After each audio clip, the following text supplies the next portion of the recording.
Bienvenue sur ce dossier spécial publié en janvier 2026 sur le portail ia-info.fr. Aujourd'hui, on va décortiquer ensemble une enquête de Didier Taormina sur un enjeu absolument critique, la possible livraison de nos données biométriques aux États-Unis. Alors oui, ça peut paraître un peu technique comme ça, mais on va voir que ça touche au cœur même de nos libertés.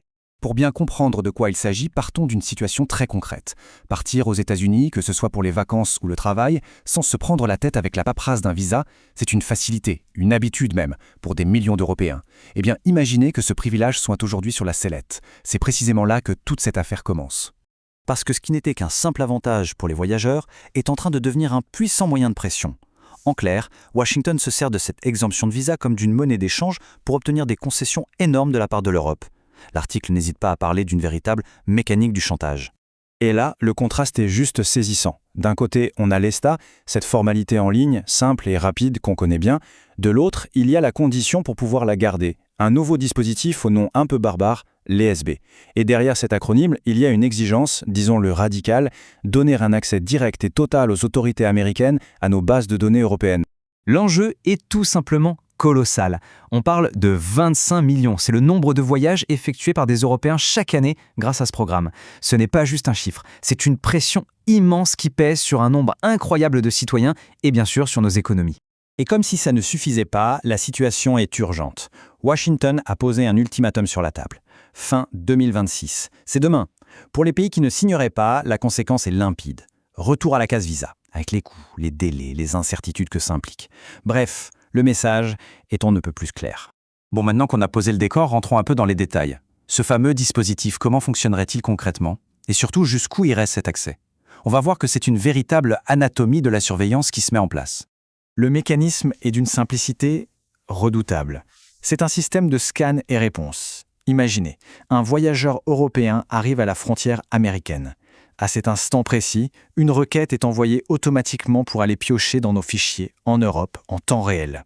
En quelques secondes, Washington a sa réponse. En clair, nos bases de données deviendraient de fait des extensions de leur propre système de contrôle. Mais le point qui fait vraiment froid dans le dos, c'est la nature des données concernées.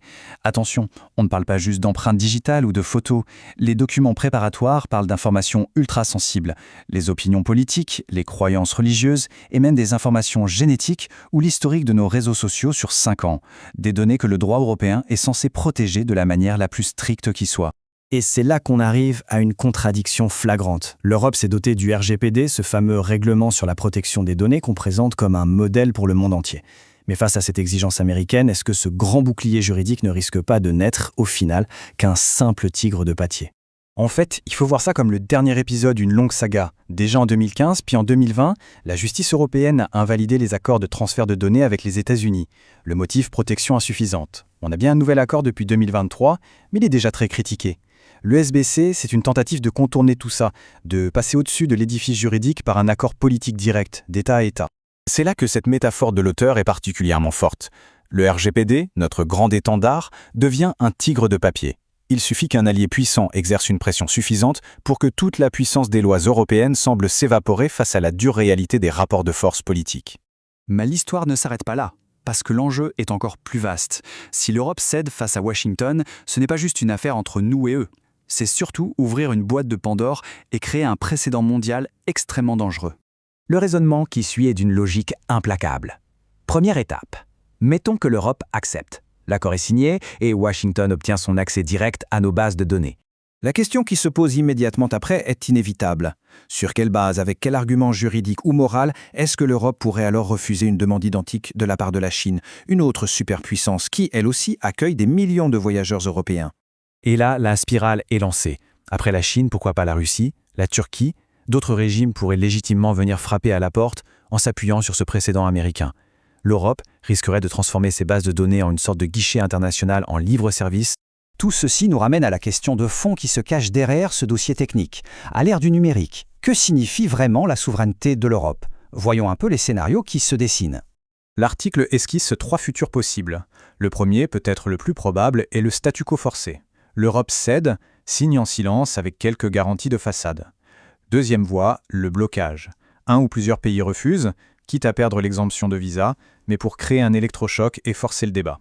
Et enfin, le scénario de l'espoir, le sursaut. Une mobilisation citoyenne ou juridique assez forte pour tout remettre à plat et réaffirmer les principes européens.